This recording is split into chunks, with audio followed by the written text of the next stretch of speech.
gonna be fine with that at least. They just want to get something back. It's the only good thing about losing really hard is you get a lot of money. A lot of money when you kill. Silas trying to force MV out here. He actually started a homing missile in the tree line. It's got to follow all the way. Yep. But it at least lets him know where MV is for a very, very long time. It's got to point towards the target. Yeah. Script knows what I like. Yep. Follow the globals. Yep. Definitely. Oh, he's here. I like how he just turned so sharply like, oh, over here, boys. Okay, so let's see what LGD are trying to do right now. They have picked up an item on Shadow Fiend in terms of the Yasha. And he actually has the full Sanch Yasha on the courier. He's going to deliver that after a TP scroll. So perfect timing. Like, it's actually perfect considering he's going to need all the life points he can get up against Lina. Because it's now an Aghanim Scepter for Fader. He's not a level 3 Laguna Blade, it's just a level 2 ulti at the moment. But that's going to be where you might be able to get that quick pop and give an advantage during a fight. Yeah, definitely. It's just the fact that you can do it through spell immunity. You can do so much damage with it. You still just have to be careful about that disjoint nightmare. Yeah, of course. Like, you can't really prepare for that, though. Mamaya was just a beast in that fight, being ready for it. I mean, Shadow Fiend still died in the end, but he took a lot of resources, a lot more than was initially intended. So, Anti-Mage farmed up to 2.2k gold right now, probably going to go into Yasha after Vladimir's. He does reveal himself here. Envy? He pops the BKB. Yeah, it's a 10-second one. Envy, well, he's got mana for... okay, he's got mana for Blinks. Xiaowei was like, there's no way this guy's going on me alone, right? I think he actually wants to try and kill him. Like, Envy's gone in so deep into the tree lines, turns on the Edict. Oh, now, Xiaowei, does he? Does he? No, he does not. Always try. Just try. For us, dude. For the casters. For the fans. Silas almost finished a full butterfly. He's got 2,300 gold. It's looking extremely grim. They're just assembling all their arsenals so that they can go high ground in one convincing manner. All they gotta do is wait for next Roshan, really. Yep, and Roshan doesn't spawn for another minute. Yes, Aegis is definitely one of their I should make that components. 10 to 15 seconds is when Roshan spawns. That's a big difference, Toby. It is. Or 45 seconds, amazingly. Math is easy. Smoke's going to break, and do they actually see him? Okay, now they don't get a glimpse of the smoke, but they do see Fader coming out of it. Oh, boy. Meanwhile, in middle lane, Eternal Envy caught out by the entire of LGD. They might just skip Roshan, actually, and just go a little bit now. Yeah, go for the GG push. Even if you force a buyback out from Anti-Mage, which he doesn't have. Actually, there's no buybacks in C9. That's the test. You test if there's a buyback. If there's not, you're going to force the tier 3 tower, maybe. Yep. And if not, if he does buyback, you just back on Roshan. This is when that creep wave has to die before it hits the high ground. And one got up. The backdoor regen won't turn on now. It just got close enough. Bone 7, we just had. He's coming outside inside the trees. They forced off MMY in, and then the hook shot down. The cogs, actually BK being forced off. Everybody back out apart from MMY. Back underneath the tower. Gyrocopter just gets popped by the Lina with the Bane down. Who needs Eternal Envy when you got the rest of Cloud9 to defend? That was such a good play by Bone 7, Fada, all of them actually. Misery and Pugna, of course, doing their work as well. And they just won a fight 2v5, or 4v5. Yep. Against LGD. That was okay. And now Cloud9 have to make sure that LGD don't just slip themselves in and take Roshan. And you'd probably also think for some dire defensive wards, like this one ward they have inside the Radiant jungle is now getting de-warded by Misery. So they understand both Pugna as well as Rubik are hovering around the jungle. New meta. Only 2 Linas in 1,700 roughly games have picked up the Blade Mail. But, you know, if it works, it works. We'll see. Now he actually has some items at least with the Aghanims, 2.8k gold and Blade Mail. Some pressure on the bottom tier 1. Doesn't seem we're going to have one of those hero towers that lives till 65 They'll minutes. fortify on this Nether Blaster or else they lose the tower. Oh, actually, no, the tower remains alive. Misery blinks into the tree line and away to safety. That force stab as well by No-Tail, he just barely got across. Deny the tower. The Queen Wave's going to kill the tower. That's like so much money they're going to let have. Oh. Money. Now they jump in to take Roshan. So it's like, okay, who cares about towers? You can have the money. We're going to take Roshan. The Creep Wave is spoiling this, though. And Bone 7, like, is he going to pull a Bamboo? He has to. If you get the chance to, you should try. You can definitely trade your life for an attempted Roshan steal or AD steal. The pulling of the Bamboo, by the way, is just the YOLO play. Hook He's got shot to go in, for it. and no, Leshrac, he actually goes in! 4-star's maybe up! The Kong push back into the Nightmare! The Dido kill him! Aegis the Immortal's underneath the fissure! Bone 7 will die! The Aegis in the hands of the Charo, but maybe is trapped on the hill till the 4-stars come back off cooldown. It was worth a crack. It was worth it. I mean, you should always try for that if you're Clockwork in this scenario, because he's dead for 30 seconds now. Of course, the enemy's going to try and push with the Aegis, but for just 25 more seconds, I think they can spam out and keep the base safe. And besides, if you do manage to steal it, it's such a big impact. It's one of those medium risk, extremely high rewards scenarios. Yep. A Blink Dagger on Shadow Fiend now. So with the Fissure and Cogs and stuff like this throwing down on the ground, he just wants more maneuverability. He wants to be able to get in there and deal his right clicks. Of course, with a BKB as well, he can blink in an ulti. At the same time, though, I see the man on Envy, and I'm seeing an Anti-Mage get into a position where this game is going to get massively drawn out. If you're thinking that this game's going to be over before an hour, grab yourself a beverage. It's probably not going to be the case unless Envy blinks into MMY like he did. They could follow up with a Fiend's Grip. The Slave is showing the fact that he's there, and there's the Fiend's Grip. Edict, stun, Envy with a call down, and Laguna Blade. Leshrac will pop, but you lost Eternal Envy for that one. I like how Fada is just like, hey guys, what's going on here? Oh, just zaps away the Leshrac, but still a trade that LGD would happily take any time of the day. That's another minute without Envy. But it's also probably more important the fact that Envy's down for a minute. You think about how much money an Anti-Mage can gather from just killing creeps and waves in 1 minute. You're losing at least 2,000 gold from that. You're losing a lot of golds. The fact that you die and lose golds from that, and then that you're not farming, it deals a very heavy economic damage. But it's not too bad for C9 since the Leshrac died at least.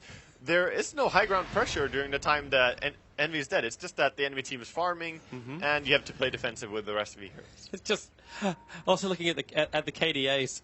The bottom two, it's a 0.84 Pugna, but it's a 0.4 Anti-Mage. Hey man, I still believe. Not even an assist. He hasn't helped to get a kill. He tried to snipe one in the mid when he came in for the Mana Void. He tried to steal one, but he didn't want to help. But it's the plan of what Cloud9. What they like to do, and what most teams when they play an Anti-Mage would like to do is you know what, guys, I'm going to go farm as Anti-Mage. I'm going to try and slip behind the defense and just grab whatever kills I possibly can. And that is why we have a thing called... You guys deal with everyone else. That's why we have a thing called typical AM contribution. Yes. That is...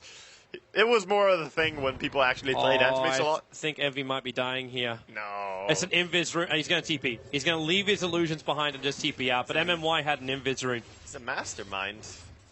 Look at that. Actually, LGD, this is one of the best positions for Cloud9. Look at the two wards, that one ward in the mid. It's just seeing the high ground nicely as well as the back part of the lane. However, they do have this little... thing called the gem coming in here. It's just going to pick off the Radiant Ward as he walks over here. So Radiant Ward is gone. No, he's not holding a gem. The gem's on the courier, they didn't bring it with him. Oh, he had the gem, but passed it back to courier before he backed down there. He had it when it was on top lane. So they didn't lose it during the fight. It doesn't really matter because they go in maybe. A quick blink up doesn't trigger his BKB. He was trying to get the Blade Mail and the other BKBs out, or whatever they've got out of Cloud9. And now Zhao Wei backing up from these Mandra illusions. Sylar, the hook shot comes in from Bone 7 trying to isolate him. But Sylar is still standing his ground. The Force are pushing him back over the cogs. And Nerko slam in from Yao. Envy is locked. He's going to have his 5th death of the game. Or will he? The Glimmer Cave. He blinks away. Vader is being Fiend Script up. He is the first casualty of war for Cloud9. While the Aegis was triggered from LGD. They keep going on the racks, but they're ready to go again. Well, are they? The Fade Bolts trying to keep the creep wave off the tower. The Nether Walls are making life easy, but Big Daddy in a nightmare of a wall. Back behind. Yep, there's your buyback from the Lina. Back to the front line. Sylar with a Glimmer Cape being pushed back and forth by Cogs and Fissure. They'll see him. Where is this catch? Where is the ability to get the extra kills? Blink up from Envy. He'll send the illusions in. Misery's too far away. LGD are away from this. Oh, Toby.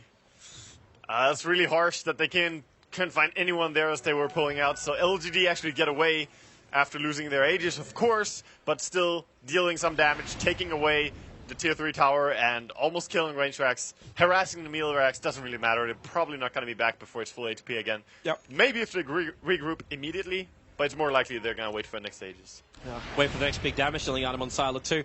You can pick up his Demon Edge now with 3k gold and that Gyrocopter. He needs both damage and HP though, because look at how easily they burst him every fight. He needs the Satanic very badly. He's actually going to go directly for that. There's your Reaver, you're right. It was not really a surprise because every fight he's been punished by this Lina. Fada has been doing a good job just going on him with the ulti, bringing him down. This just adds more pressure though to the Shadow Fiend. But he does have 4k gold over from this SF. Is this one of these games where you just go for tankiness and say, you know what, let's just go for something like a Skadi as opposed to... just walk in? Yeah, as opposed to picking up something more like the Monkey King bar. Because it could be a Butterfly coming in from the Anti-Mage next. I believe Skadi, Butterfly, and actually Assault QS are all good options for the SF. Okay. Any of those will work well here. LGD smoke time. Pugna, living life on the edge. He's going to TP. Doesn't break the smoke of anyone from LGD. You also have Eternal Envy in the neighborhood. And then blinks up. Still no smoke break. And they're blinking around trying to see where the smoke's going to go. And nope, they're all home safely. Yeah, everyone gets back home. And we get our answer for the SF. It's going to be a Daedalus build. The Daedalus going straight into the damage. Pretty sensible choice as the Reaver comes out from a Gyrocopter. Going into more damage. It works really well with the Necromastery because all that 72 damage that you have stolen from Necromastery will be added into your crits, of course, and you can crit that. It's also a good way of making the most out of your stun times because you kind of want to kill them up before the rest of C9 can arrive. You might just have like the Earthshaker control, the Shrek control, and then the Bane. That's it. You're out then. You know what they need in next team fight? What do they need the next team fight? Some true sight against that Glimmer Cape. That Envy got away because they returned the gem. I mean, yes, you don't want to give back the gem to the enemy team, but they didn't deward, and they also didn't have vision against the enemy carry. But who do you give it just to? Blinked away. Like at this point, you almost want to give it to Xiao Wei because he seems to be surviving the longest out of everyone. Like, maybe he's going to be a big target now. The Gyrocopter was already a pretty big target. I think it's still fine to have it on Bane, honestly. On Bane? Yeah, he can just run in with it. Because if they go on Bane, that's fine. Every fight, they're just going on the Gyrocopter. They're going on the Leshrac. They're bringing, they're trying to bring down these important targets. They're ignoring the Bane a lot. I mean, even Shaker, he has 0 deaths. He has not died a single time. It's a good stat for Yao. 6-0-11. Yeah. That's a really nice day. Misery. Oh, Fisher. He actually went. Oh, he actually Envy. He's got no blink. He's got, he has blink. Yeah. He doesn't have a TP scroll at the moment. And they actually looking and then MMY's going to find Bone 7 in the tree line. And, well, where's your stun? There's a blink into the Totem Stomp. Bone 7 called out. With a follow-up of Shrek stun, he's going to go down. While Envy is now moving towards the guy. There's a massive amount of space created in this. I mean, they chased them for so long. Clockwork, once again, dead for 35 seconds. But that just means Envy's going to farm the enemy jungle. When they push down mid, he might even go and hijack the mid creep wave. Is this enough, though? Like, okay, so Envy's going to get big. He has no TP. He needs to. Yeah, he kind of needs to get Don't TP. C9 this.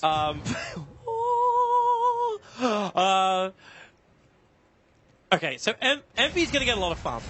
But I'm not seeing it being enough to handle both a Gyro and an SF. Even with, like, a level 3 Laguna Blade Aghanims buffed up attack, it's still not enough. And then you throw, like, an Earthshaker on top of all of this, who could cause severe havoc for your entire team.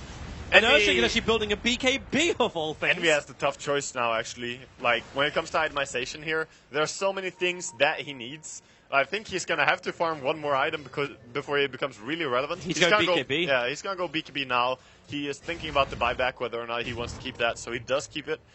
But, yeah, as I was about to say, it's extremely hard to say BKB or go into the Basher or go Butterfly. Those 3 would be the ideal choices. The Basher would make a lot of sense, but at the same time, like, if he goes in for Abyssal Blade and this SF, well, I suppose the SF's also in a position